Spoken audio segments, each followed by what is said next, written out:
வணக்கம் நண்பர்களே. இன்றைக்கி பார்க்க போகிற வீடியோ என்னென்னு பார்த்தீங்கன்னா பெயர்ச்சொல். டிஎன்பிஎஸ்சியில் அடிப்படை இலக்கணம் அப்படிங்கிறதுல நம்ம வரிசையாக என்னென்ன இலக்கணம் இருக்குங்கிறத நம்ம அடிப்படையாக பார்த்துக்கிட்டு இருக்கோம். ஸோ இதற்கு முன்னாடி 4 வகை சொற்கள் அப்படின்னு ஒரு வீடியோ போட்டிருப்பேன்.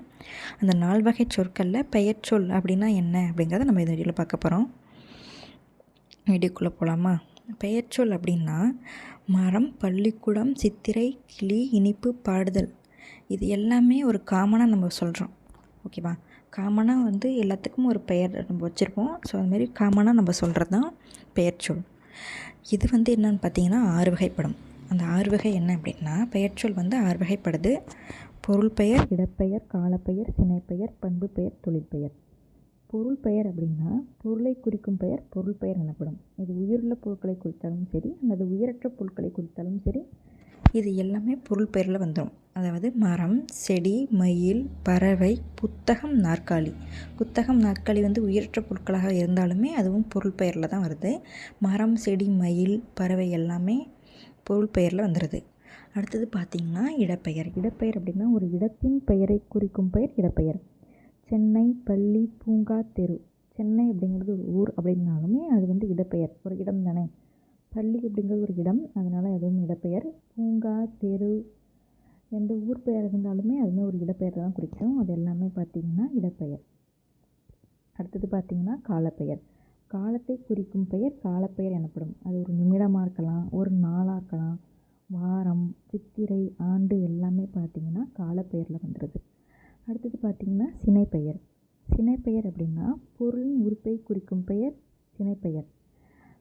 கண், கை, இலை, கிளை, நம்மளுடைய உறுப்பாக இருக்கட்டும், ஒரு மரத்தோட உறுப்பாக இருக்கட்டும், அது எல்லாமே ஒரு உறுப்பு தானே. அதனால் அது சினைப்பெயர்.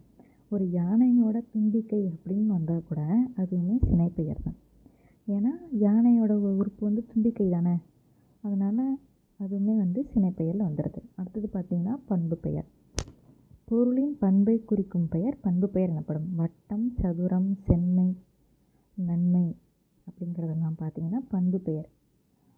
சிரிக்கிறாங்க, அழுகுறாங்க அப்படின்னாலுமே அதுவும் பண்பு பெயரை தான் குறிக்கும். ஓகேவா? அடுத்தது பார்த்திங்கன்னா தொழில் பெயர். தொழிலை குறிக்கும் பெயர் தொழில் பெயர் எனப்படும். படித்தல், ஆடுதல், நடித்தல். ஒருத்தங்க நடிக்கிறாங்க, பாடுறாங்க அப்படின்னு வந்தாலுமே அது ஒரு தொழிலை குறிக்கும், நம்மளோட செயல், நம்ம செய்கிற செயலை குறிக்கிறது. ஸோ அது பார்த்திங்கன்னா தொழில் பெயர். ஓகேவா? இதுதான் இதோட 6 வகைகள். பெயர்ச்சொல் 6 வகைப்படும். அதற்கான எடுத்துக்காட்டுகள் நம்ம என்னென்னு பார்த்தோம். இன்னும் விரிவாக பார்க்கணும் அப்படின்னா நம்ம அடுத்த வீடியோவில் ஒரு பெயர் வச்சு நம்ம ஒரு எக்ஸாம்பிளாக எப்படி இருந்துச்சுன்னா எப்படி அப்படிங்கிறத நம்ம பார்க்க போகிறோம். ஓகேவா? டிஎன்பிஎஸ்சியில் இலக்கணம் ரொம்ப முக்கியம். நான் ஆல்ரெடி திரும்ப திரும்ப சொல்லிகிட்ருக்கேன். ஏன்னா இலக்கணம் நம்ம புரிஞ்சுக்கிட்டால் மட்டும்தான் நம்மளால் இலக்கணத்தை நம்ம கரெக்டான ஆன்சர் நம்மளால் கொடுக்க முடியும். மற்றது எல்லாமே நம்ம மனப்பாடம் பண்ணுற மாதிரி இருக்கும். ஆனால் இலக்கணம் மட்டும் நம்மளை புரிஞ்சுக்கிட்டால் மட்டும்தான் நம்ம இலக்கணத்தை நம்ம கரெக்டாக நம்ம ஆன்சர் பண்ண முடியும். ஸோ அதனால தான் இலக்கணம் மட்டும் தனியாக சொல்லி கொடுத்துக்கிட்ருக்கேன். வரிசையாக வீடியோ இலக்கணத்துக்காக நான் போட்டுக்கிட்டுருக்கேன். ஸோ வரிசையாக பார்க்க தான் நமக்கு புரியும் இல்லையா? நானுமே புதுசாக தான் இந்த இலக்கணத்துக்குள்ளே வரேன். எனக்குமே இலக்கணத்தை பற்றி பெருசாக தெரியாது. அதனால தான் நான் அடிப்படையாக எல்லாத்தையும் போட்டுட்ருக்கேன். அதனால தான் அடிப்படை இலக்கணம் அப்படிங்கிறதையும் நான் இங்கே நான் சொல்லிக்கிட்டு இருக்கேன். ஒவ்வொரு தடவையும் வீடியோவில் நான் அடிப்படை இலக்கணம் அப்படின்னு தான் சொல்கிறேன். அடிப்படை இலக்கணம் எல்லாமே பார்த்தா தான் நம்ம அது கரெக்டாக நம்ம புரிஞ்சுக்கிட்டால் மட்டும்தான் நான் போட முடியும். அதனால் அடிப்படை இலக்கணம் எல்லாத்தையும் பார்த்துருவோம். ஓகேவா? அடுத்தது பார்த்திங்கன்னா காவியா புத்தகம் படித்தாள் அப்படிங்கிறது ஒரு எக்ஸாம்பிள் பார்த்திங்கன்னா, அதில் புத்தகம் அப்படின்னா பொருள் குறிக்கிறதுனால அது பொருள் பெயர். காவியா பள்ளிக்கு சென்றாள். பள்ளி அப்படிங்கிறது இடத்தை குறிக்கிறதுனால அது இடப்பெயர். காவியா மாலையில் விளையாடினாள். மாலையில் அப்படிங்கிறது ஒரு காலத்தை குறிக்கிறதுனால காலப்பெயர்.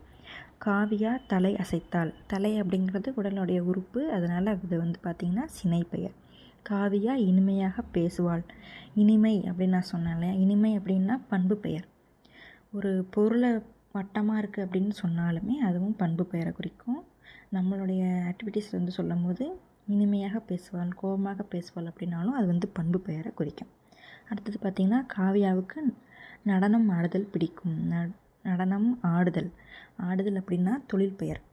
பாடுதல், ஆடுதல் எல்லாமே தொழில் பெயர். அதனால் அது தொழில் பெயர். இது மட்டும் இல்லாமல் இடுக்குறி பெயர் காரணப்பெயர் அப்படின்னு 2 வகை இருக்குது. அடுத்தது பார்த்திங்கன்னா இடுக்குறி பெயர் காரணப்பெயர். நம் முன்னோர் பெயர் சொற்களை அவை வழங்கும் அடிப்படையில் இடுக்குறி பெயர் காரணப்பெயர் என இருவகைப்படுத்தினார். ஓகேவா? இந்த இருவகை என்னென்னு பார்த்துருவோம். இடுக்குறி பெயர் அப்படின்னா நம் முன்னோர் சில பொருட்களுக்கு காரணம் கருதாமல் பெயரிட்டு வழங்கினார். அவ்வாறு இட்டு வழங்கிய பெயர்கள் இடுக்குறி பெயர்களாகும்.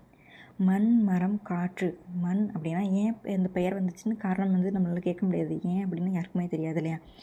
மண் அது காரணமே இல்லாத வச்சதுனால இது வந்து இடுக்குறி பெயர் அப்படின்னு சொல்கிறாங்க. ஸோ இடுக்குறி பெயர்லையுமே இடுக்குறி பொது பெயர், இடுக்குறி சிறப்பு பெயர் என இருவகை வச்சுருக்காங்க. அந்த இருவகை என்னன்னு பார்த்துருவோம். இடுக்குறி பொது பெயர் அப்படின்னா ஒரு இடுக்குறி பெயர் அத்தன்மையுடைய எல்லா பொருட்களையும் பொதுவாக குறிப்பது இடுக்குறி பொது பெயர். அதாவது மரம், காடு அப்படின்னு பார்த்திங்கன்னா இந்த மரம் அந்த மரம் அப்படின்னு சொல்லாமல் பொதுவாக சொல்கிறதுனால இது பார்த்திங்கன்னா இடுக்குறி பொது பெயர். இடுக்குறி சிறப்பு பெயர் அப்படின்னா ஒரு இடுக்குறி பெயர் குறிப்பாக ஒரு பொருளை மட்டும் குறிப்பது இடுக்குறி சிறப்பு பெயர் எனப்படும். அதாவது மாமரம், கருவேலங்காடு. மாமரம் அப்படின்னா இந்த சிறப்பு பெயரில் வந்துடும். அடுத்தது பார்த்திங்கன்னா காரணப்பெயர். நம் முன்னோர்கள் சில பொருட்களுக்கு காரணம் கருதி பெயரிட்டனர். இவ்வாறு காரணத்தோடு ஒரு பொருளை வழங்கும் பெயர் காரணப்பெயர் எனப்படும். காரண பொது பெயர், காரண சிறப்பு பெயர் என காரணப்பெயர் இருவகைப்படும். நாற்காலி, கரும்பலகை அப்படின்னு ஒரு காரணத்தோடு வச்சுருக்காங்க. நாற்காலிக்கு 4 கால் இருக்கிறதுனால நாற்காலி, கரும்பலகை கற்பாக இருக்கிறதுனால கரும்பலகை. ஸோ காரணத்தோடு வச்சுருக்கிறதுனால காரணப்பெயர். இதுலையுமே 2 வகை இருக்குது. காரண பொது பெயர் என்னென்னு பார்த்துருவோம். காரணப்பெயர் குறிப்பிட்ட காரணமுடைய எல்லா பொருட்களையும் பொதுவாக குறித்தால் அது காரண பொது பெயர் எனப்படும். பறவை, அந்த பறவைகள் அப்படின்னு பொதுவாக சொல்லிட்டாங்க. அணி அப்படின்னு பொதுவாக சொல்லியிருக்காங்க. ஸோ இது எல்லாமே காரண பொது பெயர். காரண சிறப்பு பெயர் அப்படின்னு பார்த்திங்கன்னா என்ன அப்படிங்கிறத நம்ம பார்ப்போம். இது வந்து கொஞ்சம் குழப்பமாக இருக்கும். கொஞ்சம் நீங்கள் தெளிவுபடுத்தி பார்த்துக்குங்க. இடுக்குறி பெயர், இடுக்குறி பொது பெயர், இடுக்குறி சிறப்பு பெயர்னு 2 பெயர் இருக்குது. காரண பெயரும் காரண பொது பெயர், காரண சிறப்பு பெயர் அப்படின்னு 2 வகை இருக்குது. இதை நல்லா நான் வச்சுக்கோங்க. இதுவுமே பெயர் சொல்ல தான் வரும். காரண பொது பெயர் பார்த்திங்கன்னா ஒரு காரண கருதி நம்ம சொல்கிறதுனால இது வந்து காரண பொது பெயர். காரண சிறப்பு பெயர் அப்படின்னா வளையல். வளையல் வந்து கையில் வளைந்து வர்றது ஒரு அணிகலன் இல்லையா? அதனால் அது வந்து வளையல், அது வந்து சிறப்பு பெயரில் வந்துடும். அணி அப்படிங்கிறது வந்து பொது பெயர். ஆனால் அணிகலன்களில் வளையல் அப்படிங்கிறது கையில் வளையமாக போடுறதுனால வளையல், அது வந்து சிறப்பு பெயரில் வந்துடும். அதே மாதிரி காரணம் கருதி நம்ம சொல்கிறதுனால இது வந்து காரண பெயர். இடுக்குறி பெயர் காரண பெயர்னு நீங்கள் நல்லா பார்க்க உங்களுக்கு புரியும். இந்த எக்ஸாம்பிள்ஸை நீங்கள் ஞாபகம் வச்சுக்கும் போது இது உங்களுக்கு வந்து ஈஸியாக புரியும். ஸோ அதனால தான் இது வந்து எக்ஸாம்பிளில் நீங்கள் ஞாபகம் வச்சுக்கோங்க. ஏன்னா இடுக்குறி பெயர், இடுக்குறி பொது பெயர், இடுக்குறி சிறப்பு பெயர்னு 2 வகை சொன்னேன் இல்லையா? சிறப்பு பெயர் அப்படின்னா என்ன சொன்னேன்? மாமரம், கருவேலங்காடு நம்ம வச்சுக்கோங்க. இடுக்குறி பொது பெயர் அப்படின்னா மரம் அப்படிங்கிறது, காடு அப்படிங்கிறது குறிக்கும்.